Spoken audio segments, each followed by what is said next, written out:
Hi Guy, welcome back CBS Beyond the Gates spoilers. The hospital corridor was washed in sterile white light, the kind of brightness that can feel cruel, magnifying fear until it becomes almost physical.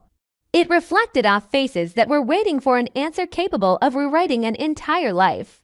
Naomi lay behind a closed door where the steady rhythm of machines sounded like a countdown, while Jacob stood outside with his hands clenched so tightly his knuckles had gone pale, as if loosening his grip would mean falling straight into a void. No one in Naomi's family was truly speaking, yet they kept looking at one another, reading the same silent language in each other's eyes: panic, guilt, pleading, and helplessness. All they could do was wait, and the waiting itself was the most vicious punishment because every stretching second forced them to imagine a new worst-case scenario.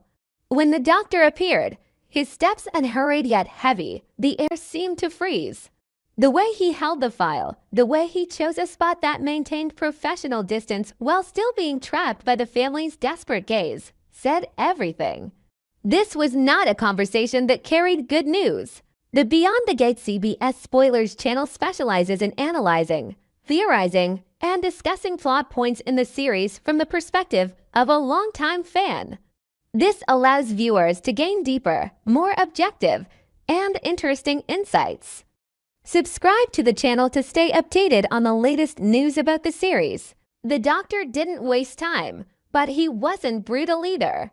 He began with the essentials, words honed by countless similar conversations, and yet here they landed like blades. Naomi was in a condition where every decision came with risk that was not a lifeless statistic in a textbook, but something that could steal a future. Steal the things the family had always assumed would simply exist.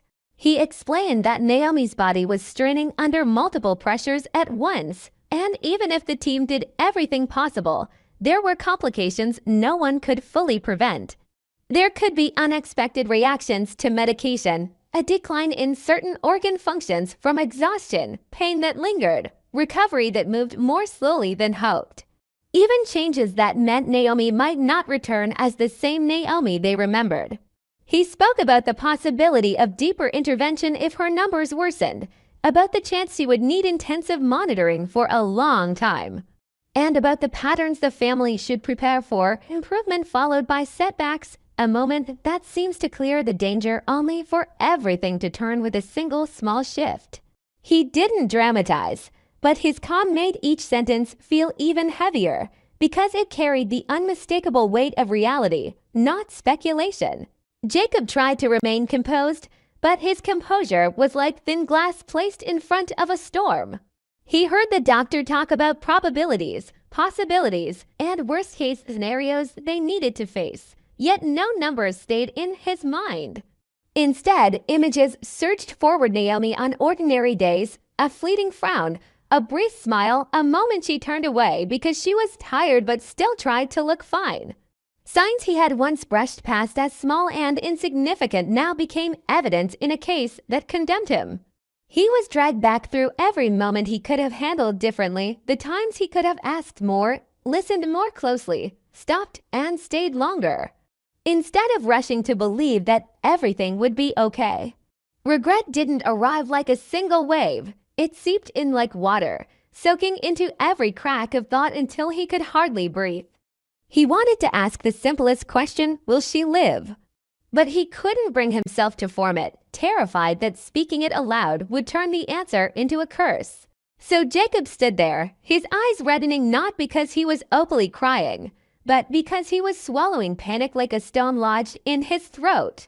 Naomi's family reacted in different ways, but every reaction led to the same point: they were unraveling. Someone gripped the edge of a chair as if needing something solid to anchor themselves. Someone stood abruptly, then sat back down because their legs could no longer hold. One pair of eyes stared straight at the doctor, hunting for a crack of hope in medical language. Another pair turned away, unable to bear the feeling of being informed like a stranger to their own grief. The unraveling wasn't loud screaming, it was internal chaos, wanting to believe and fearing belief, wanting more details and dreading them, wanting to ask questions and fearing the answers. When the doctor mentioned that even flawless procedures could still be met with the body reacting beyond anyone's control, the family was forced to face what they hated most: powerlessness. There was no money, no influence, no sheer force of will that could order fate to stand still. In that moment, Jacob realized something that hurt more than the doctor's words. He had grown used to believing he could bend outcomes if he tried hard enough. In the world they lived in, where relationships and influence could be negotiated, where leverage could be found and pressure could be applied, Jacob had unconsciously carried that same logic into his private life. If he was decisive enough, protective enough, relentless enough, Naomi would always remain within his grasp. But illness did not negotiate. It did not bargain. It did not listen to pleas. It simply arrived, placed an invisible hand around everyone's throat, and tightened. Jacob felt his pride shatter like glass. He was no longer a man who could guarantee anything for his wife. He was only a man standing before a sealed door, waiting for a miracle he didn't know how to ask for. The doctor continued, not to crush them, but to prepare them. He spoke about coordination forms, decisions that might have to be made quickly, moments when the family would need unity rather than arguing in panic. He explained that the medical team would do everything possible, but the time ahead would be a race between Naomi's body and its limits. She might require further intervention, adjustments to her treatment plan, a long and exhausting period of recovery. Words like close monitoring, reaction, complication, risk repeated steadily, heavy as rainfall, and each time Jacob felt himself knocked a little further away from the ground beneath him. He wanted to charge through that door, to take Naomi's hand and prove she was still here, still his, still able to hear him. But he was held back by protocol, by the ward, by the reality that sometimes love is not enough to open a door. Jacob's regret was no longer vague. It had sharpened into a cold, slicing chain of thoughts. He wondered how long Naomi had been suffering in silence, whether she had ever looked at him and thought he wouldn't understand, or worse, that he would minimize it. He wondered whether the stress they had endured, the tensions they had buried, had pushed Naomi faster toward this breaking point. No one needed to accuse him. He accused himself, remembering the times he chose work, chose things that had to be handled, chose the belief that Naomi was strong enough to manage alone.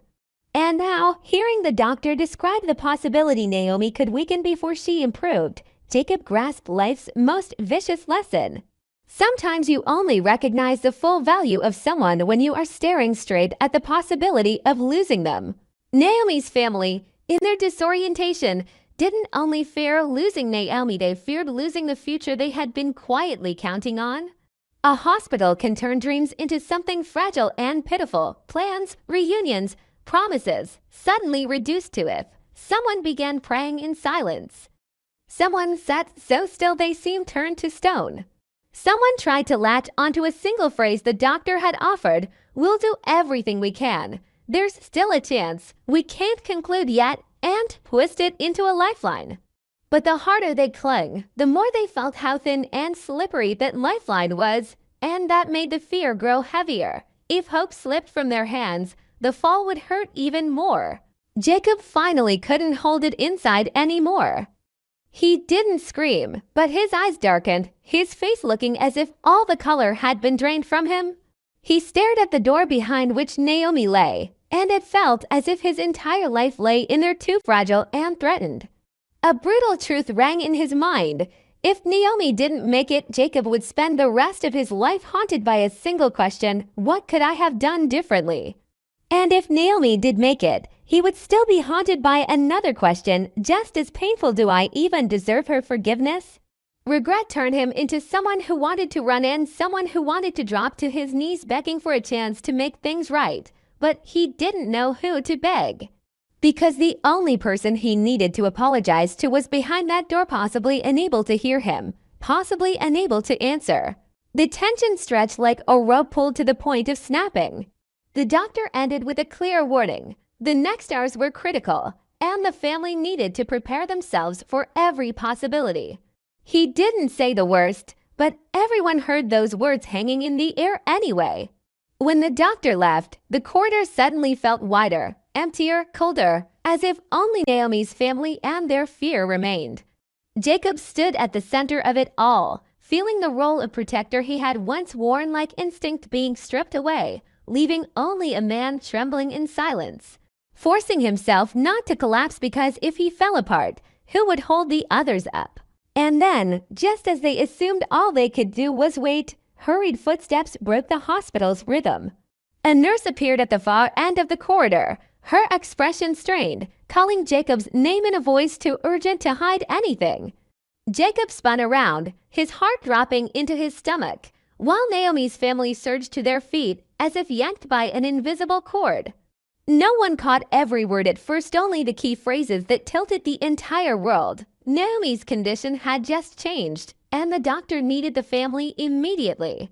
Jacob lunged toward the door, but before his hand reached the handle, the nurse added one more short sentence, enough to cut every breath in the corridor in half, implying they might have to make a decision right now, and that if they hesitated for even a minute, they might lose the chance to choose at all.